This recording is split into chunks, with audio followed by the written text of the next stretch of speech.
अब क्या है बेटा, सभी लोग म्यूट करके रखेंगे जब तक मैं बात करूंगा. In between if you have any doubt you can raise your hand और you can directly unmute yourself and you can ask any question और you can chat. Sir your voice is not coming Riddhi, please leave and फिर से join करें, join again so that it must be your network problem. I think all the students are audible. All the students are okay. Okay, all students are able to hear me. ठीक है, तो आपका शायद network problem होगा. Sir answer देने के लिए mute कर सकते हैं क्या? हाँ, अनम्यूट करोगे तब तो आप करोगे आंसर बेटा. हाँ पीयूष आर्य आप कर सकते हो, अनम्यूट करके आंसर दे सकते हो या कुछ भी कर सकते हो. ठीक, ओके ओके ठीक. तो फिजिकल केमिस्ट्री में अगर हम देखें बेटा तो कौन कौन से चैप्टर हैं? The first chapter is some basic concepts of chemistry. Some Sanjeev, हाँ बताओ बेटा, आप क्या नाम था? आपका नाम हम भूल जा रहे हैं, संजीव लिखे हो आप. हाँ पूछिए, क्या पूछना चाहते हैं? Just ask. सर वो गलती से हो गया था. अच्छा okay. Some basic concept of chemistry. The first and the most important chapter is some basic concepts. Sorry, concepts तो भूल ही गए. Some basic concepts of chemistry. Chemistry के some basic concepts हम पढ़ेंगे. Second chapter is structure of atom. मैं आप लोगों को एक बात और बता दूं कि आप जितने भी चैप्टर्स 9th क्लास में पढ़े होंगे they will reappear here. They will reappear. Structure of atom और एटॉमिक स्ट्रक्चर आप जरूर पढ़े होंगे 9th क्लास में. स्ट्रक्चर ऑफ एटम और atomic structure, this chapter will be in depth in 11th class. बहुत डेप्थ में जाएंगे इस चैप्टर के, तो इसलिए हमको फिर से पढ़ना होगा structure of atom. Third chapter periodicity. Very good. Periodic table भी आप लोग ने पढ़ा होगा बेटा. पीरियोडिसिटी, और इसको हम लोग एक नाम दे देते हैं पीरियोडिक टेबल. ठीक है, आप लोग सभी बच्चे पढ़े होंगे, 10th में पढ़े होंगे. सीबीएसई वाले और आईसीएसई वाले तो ना इतने ज्यादा किस्मत वाले हैं कि 9th में भी पढ़े होंगे और 10th में भी पढ़े होंगे इसको. तो होप उनको अच्छे से क्लियर होगा पीरियोडिक टेबल. ठीक है, अभी डेप्थ में हम थोड़ा सा जाएंगे 11th के. उसके बाद आपका है fourth chapter is chemical bonding and molecular structure. बहुत इंपॉर्टेंट चैप्टर है बेटा ये तो. फिर रामबाण है इस फिजिकल केमिस्ट्री का. Molecular structure. Okay, chemical bonding and molecular structure बहुत इंपॉर्टेंट चैप्टर है. मतलब निहायत ही इंपॉर्टेंट है. कहा नहीं जाता निहायत ही बदमाश लड़का है. ये चैप्टर निहायत ही इंपॉर्टेंट है. Most important, very very important chapter. The next chapter is states of matter. States of matter. Sir पर मैटर तो पढ़ा है हमने, स्टेट्स ऑफ मैटर भी पढ़ा है, सॉलिड लिक्विड गैस. अरे बेटा अभी तो आपने ट्रेलर देखा है, अभी पिक्चर तो 11th में दिखाएंगे हम लोग आपको. ठीक है, स्टेट्स ऑफ मैटर में केवल सॉलिड नहीं पढ़ना है आपको, लिक्विड और गैस देखेंगे केवल स्टेट्स ऑफ मैटर में. सॉलिड स्टेट आपके 12th में आएगा बेटा.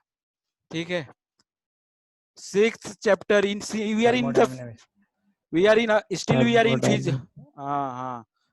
in the physical chemistry. We are still in the physical chemistry, thermodynamics.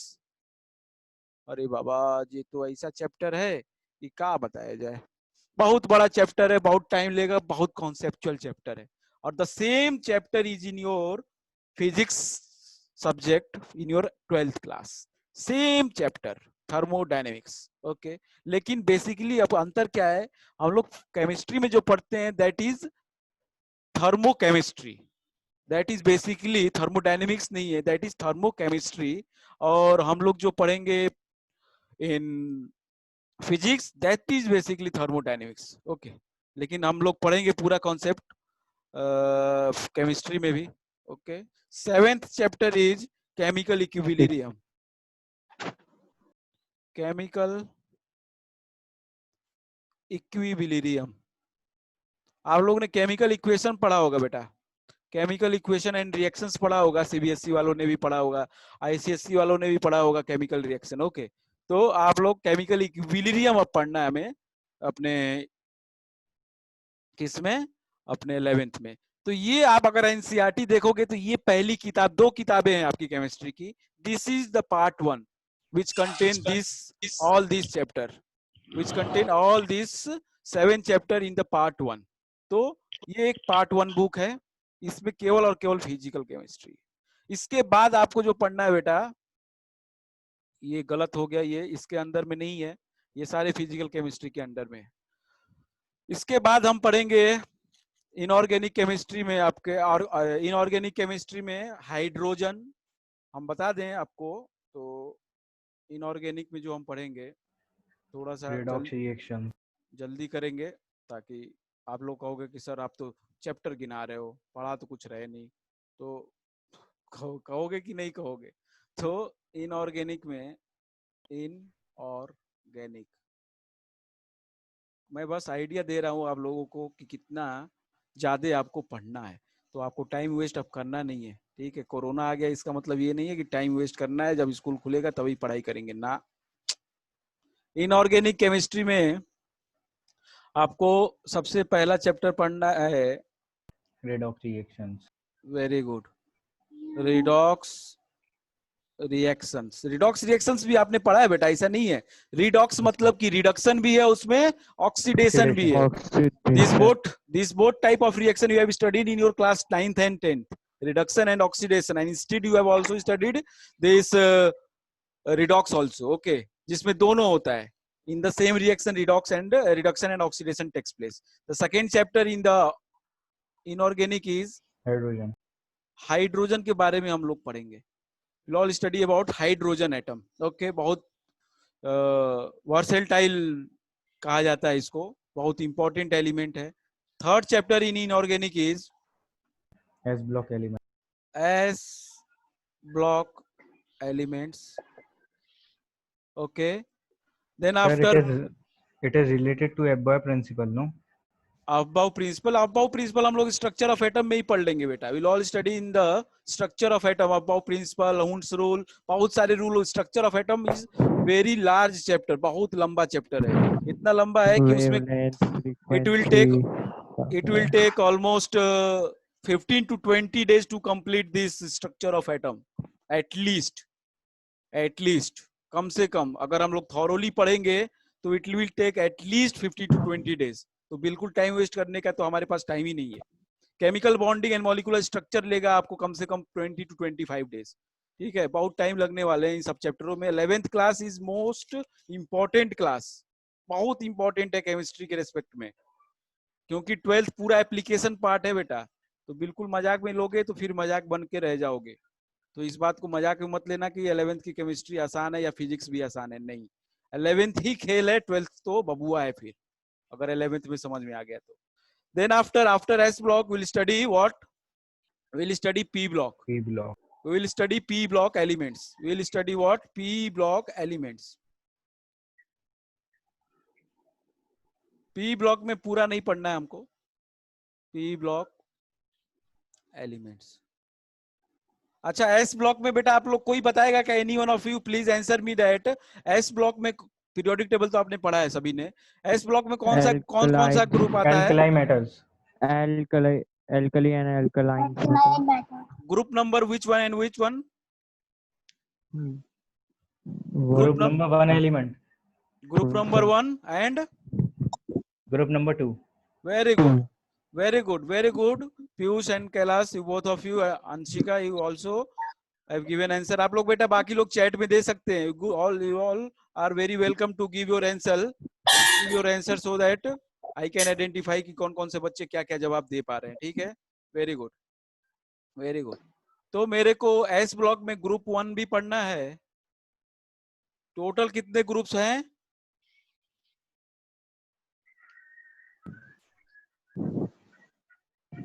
Total how many groups are there in periodic table बेटा, मॉडर्न पीरियोडिक टेबल में? 18। Very good, very good, very good, very good. 18। And how many periods are there? 7। Very good, very good, 7। Very good, बहुत अच्छी बात है, very good, not bad. 7 periods are there and 18 groups are there। 18 groups। Very good.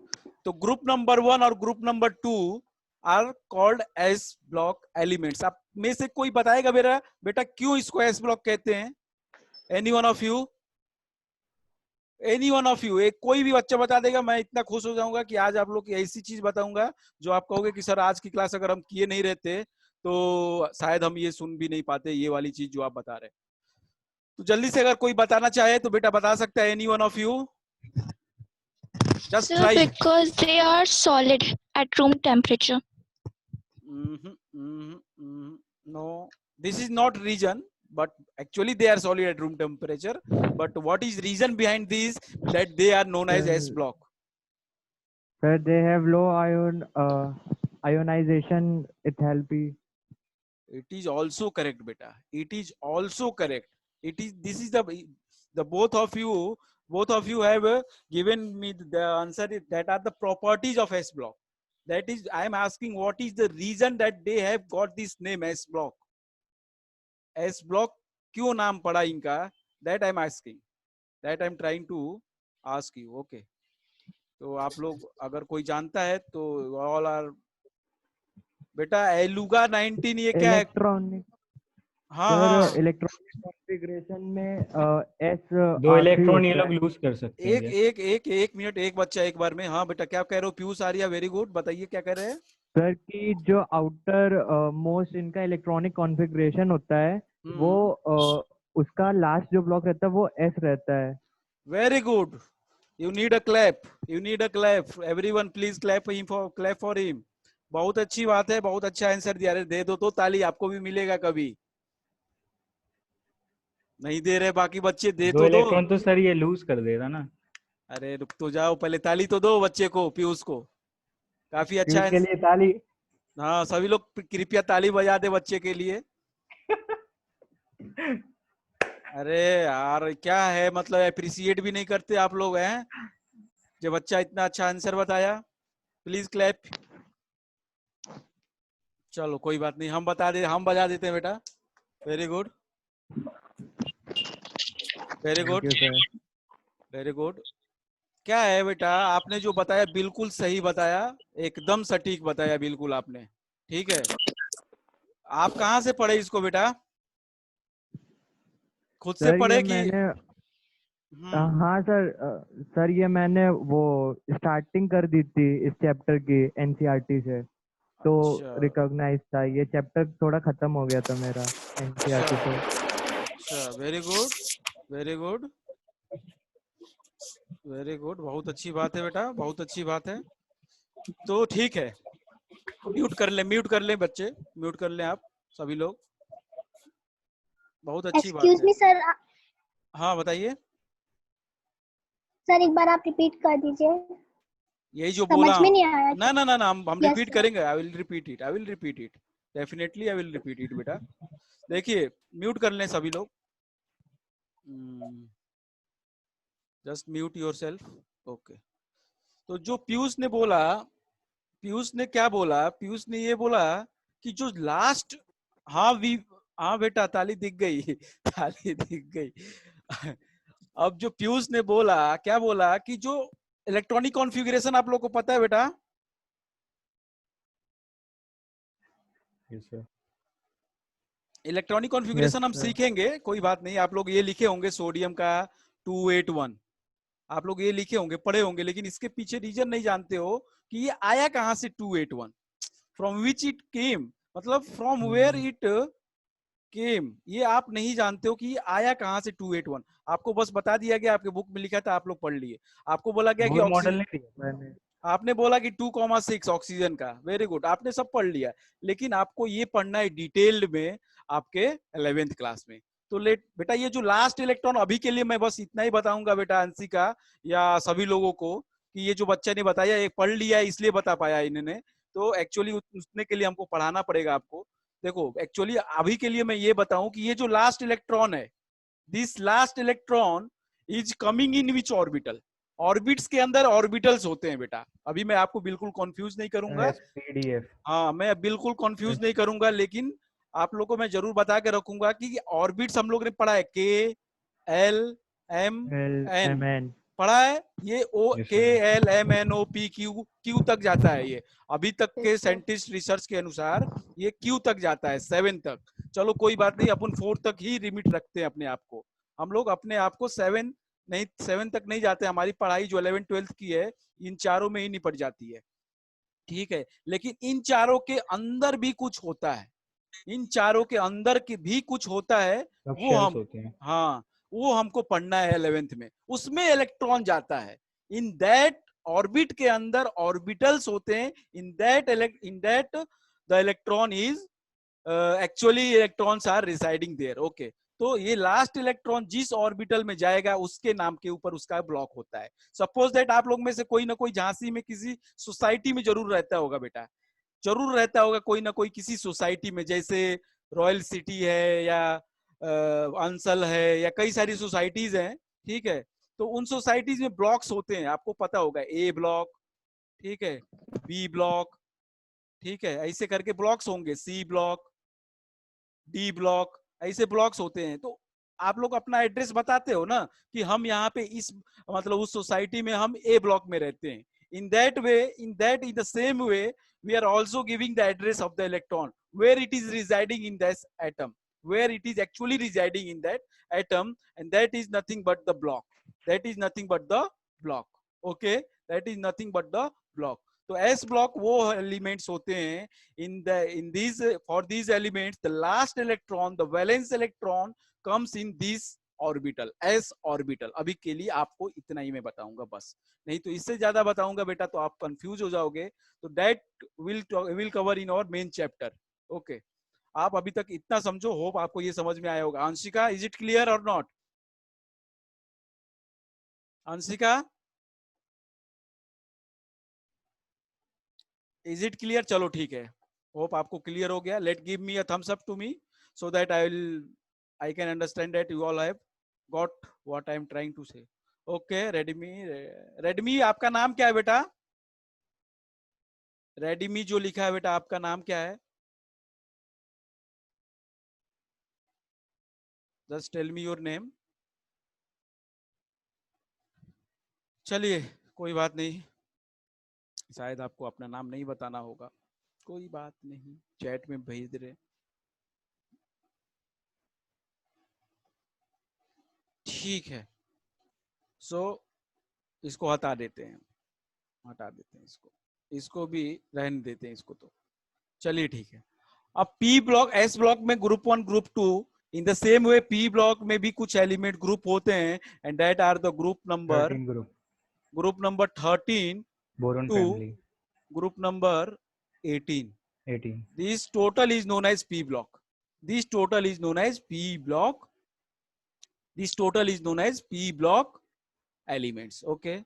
The fifth chapter in this, the fifth chapter in inorganic chemistry is which one? Piyush?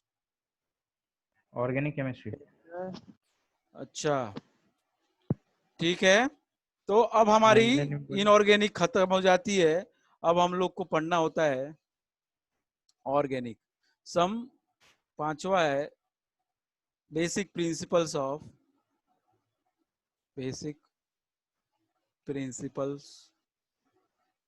Of organic chemistry.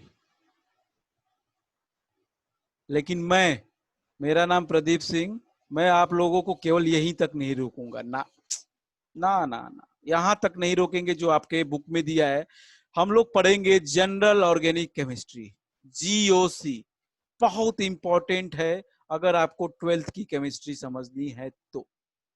भाई साहब ये कम से कम 1 महीना लेगा पूरा, कम से कम 1.5 month, 45 to 50 days it will take, कम से कम।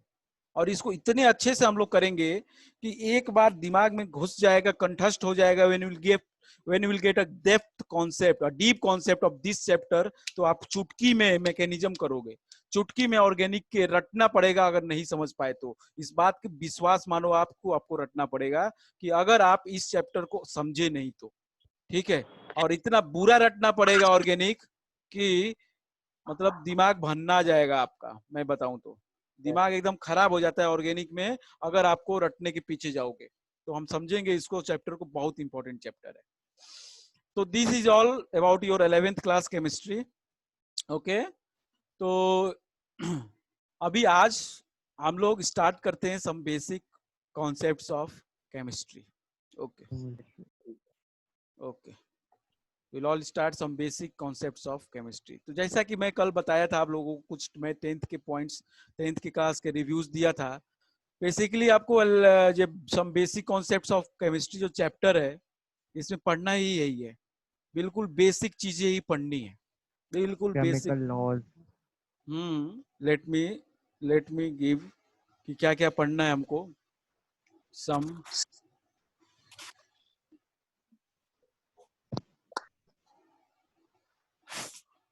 Basic concepts. बेटा आप लोगों को केवल बोर्ड्स पॉइंट ऑफ व्यू से नहीं पढ़ाया जाएगा, यहाँ पे आपको कॉम्पिटिटिव एग्जाम के पॉइंट ऑफ व्यू से भी पढ़ाया जाएगा। हम आपको क्वेश्चन, देखो जिस बच्चों को क्वेश्चंस करने के मतलब सुरसुरी होती है ना, जिस बच्चे को ज्यादा समझने की सुरसुरी होती है, यानी कि जिनको ज्यादा अच्छा लगता है अधिक से अधिक क्वेश्चन सॉल्व करना, उसके लिए अपन क्या करेंगे, बहुत अच्छे अच्छे क्वेश्चंस भी लेंगे of IIT JEE and NEET. तो 11th के क्वेश्चंस में बहुत इंपॉर्टेंट आ जाता है, IIT JEE और नीट के क्वेश्चंस हम सॉल्व करेंगे। ठीक है, जिसे नहीं करना होगा वो नहीं करेगा, वो अपने बोर्ड के क्वेश्चंस, बुक के क्वेश्चंस करेगा, लेकिन हम लोग सारे डिस्कस करेंगे। Will all discuss each and every questions. Okay, जो आपको लगता है कि नहीं पढ़ना चाहिए, जो मेरे को लगता है कि नहीं आपको जानना चाहिए, if you are in class 11th, तो हम लोग सारे पॉइंट्स को डिस्कस करेंगे और लगभग बहुत क्वेश्चन सॉल्व करेंगे। तो some basic concepts of chemistry. Okay बेटा, आप लोगों की जस्ट इसके बाद एक फिजिक्स की क्लास है, तो जरूर से जरूर जितने बच्चे आए हैं उस क्लास में जरूर से जरूर जाएं, ताकि आप लोगों को साथ में जो कंसिस्टेंटली क्लास कर लो। आप लोग, कुछ नहीं जाता है 3-4 दिन में, 3-4 दिन करके देख लो, उसके बाद फिर डिसाइड कर लेना कि करना है नहीं करना है, ऐसा कोई फोर्स नहीं है। ठीक है, तो अभी आप 4-5 दिन जो भी है, आप लोग सभी क्लासेस को जरूर से जरूर करें। आज तो केवल फिजिक्स केमिस्ट्री की है, मैथ्स की जल्दी जल्दी लगाई जाएगी। कितने बच्चे इसमें से बायो के हैं बेटा? बायो के कितने बच्चे हैं इसमें से? जस्ट पीयूष और just give me a thumbs up कि बायो वाले जो हैं हमको पता चल जाएगा कि just give me a thumbs up.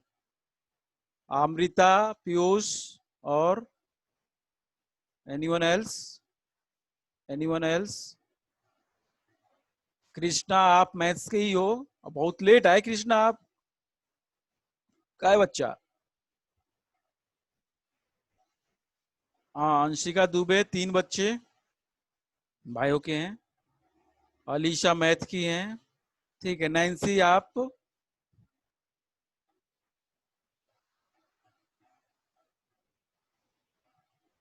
Sorry, क्या करना है यार, आपको पढ़ना है, आप डिसाइड करोगे कब जाएं कब नहीं जाएं। क्या बेटा, होता है ना कि जब फ्री की क्लास होती है तो ऐसे ही होता है कि अरे चलो देख लेंगे, कर लेंगे, देख लेंगे, कर लेंगे, यही चलता है।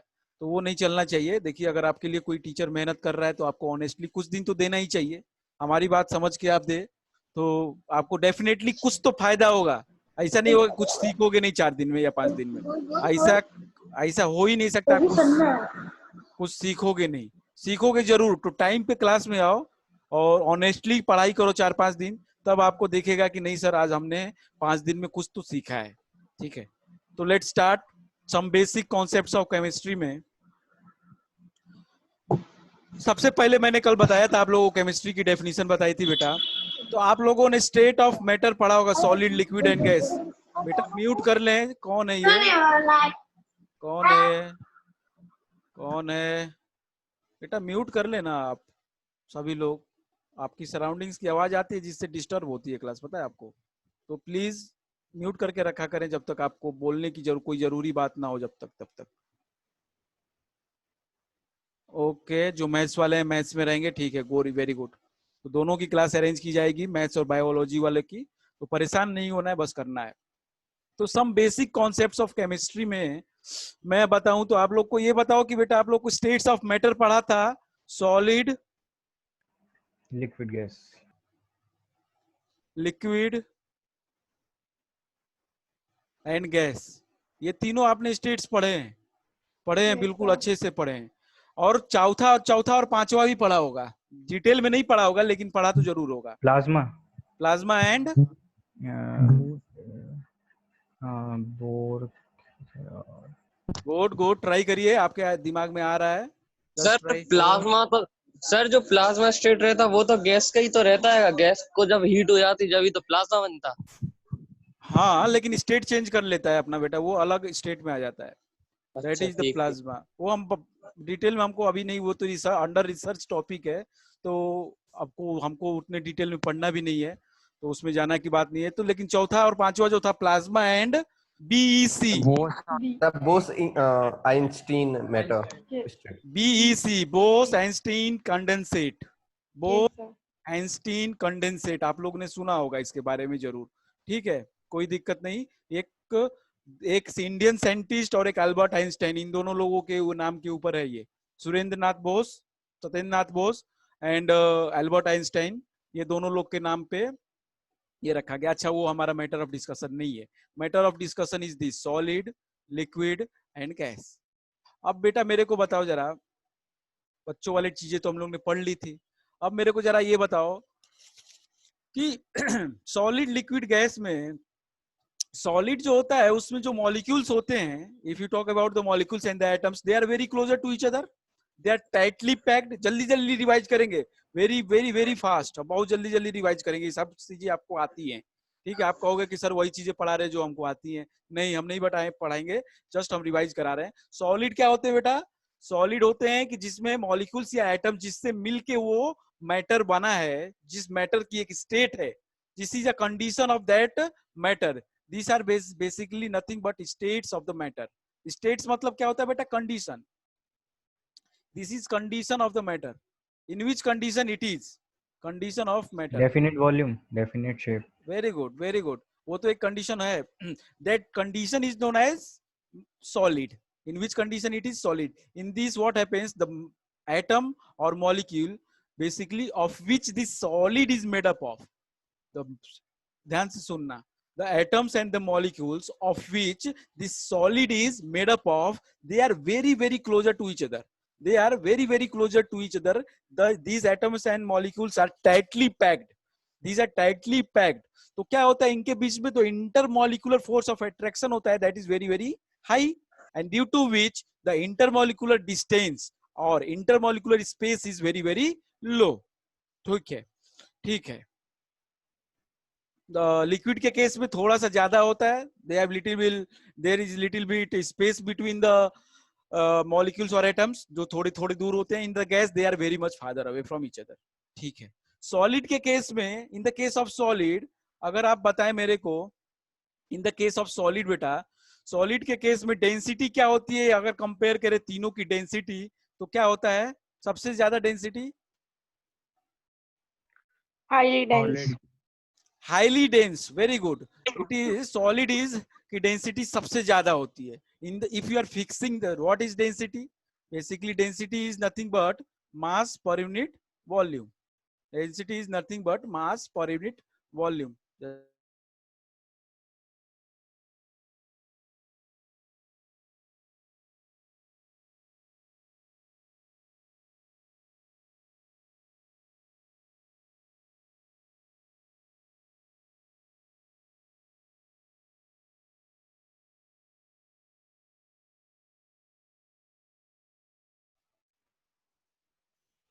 ठीक है, तो density is equal to mass by volume. Volume अगर हम फिक्स करते हैं तो मास सबसे ज्यादा होगा सॉलिड में, तो so the density is maximum, because density is directly proportional to mass, is it not? जो चीज ऊपर ऊपर होती है, that is directly proportional. Density is directly proportional to mass but inversely proportional to volume. But if you are fixing the volume, if you are keeping constant, the volume is kept constant, then the density only depending on the mass. और जब मास बढ़ेगा, कैसे बढ़ेगा? Atom and molecules ज्यादा होंगे। Atom and molecules किस में ज्यादा होते हैं? इन द सॉलिड स्टेट, तो इसलिए उसकी डेंसिटी सबसे ज्यादा होती है। Okay, it is very easier to understand this. Okay, हम लोग वॉल्यूम को फिक्स करेंगे बेटा, तभी डेंसिटी को कंपेयर कर पाएंगे। नहीं तो अगर आप वॉल्यूम फिक्स नहीं करोगे तो वॉल्यूम भी चेंज करेगा, उसके हिसाब से डेंसिटी चेंज करेगा, और मास चेंज करेगा, उसके भी हिसाब से डेंसिटी चेंज करेगा। But the change is reciprocal in the both respect. with respect to mass, the density will increase if the mass will increase, but with respect to volume, the density will decrease when mass will increase. Okay, are you getting my point? Are you getting my point, everyone? Yes, sir. ठीक है, ज्यादा तेज तो नहीं हो रहा है ना, ये सब लोग जानते हो आप लोग. देखिए, और सॉलिड के केस में क्या होता है, डेफिनिट शेप होता है. Shape and Shape is definite. That's why the volume is definite. Volume is definite. Shape and volume both are definite, but in the case of liquid, what is definite? Sir, only the volume is definite. volume. Very good. Definite volume, but shape is indefinite. Shape Sir, is जिस भी vessel में डालते हैं उसके shape में आ जाता है वो. हाँ, वेरी गुड, वेरी गुड, बहुत अच्छी बात है. आप कुकर में डालो, कुकर जैसा बन जाएगा. गिलास में डालो, गिलास जैसा बन जाएगा. कढ़ाई में डालो, कढ़ाई जैसा बन जाएगा. बाकी सब तो समझ लिए आप.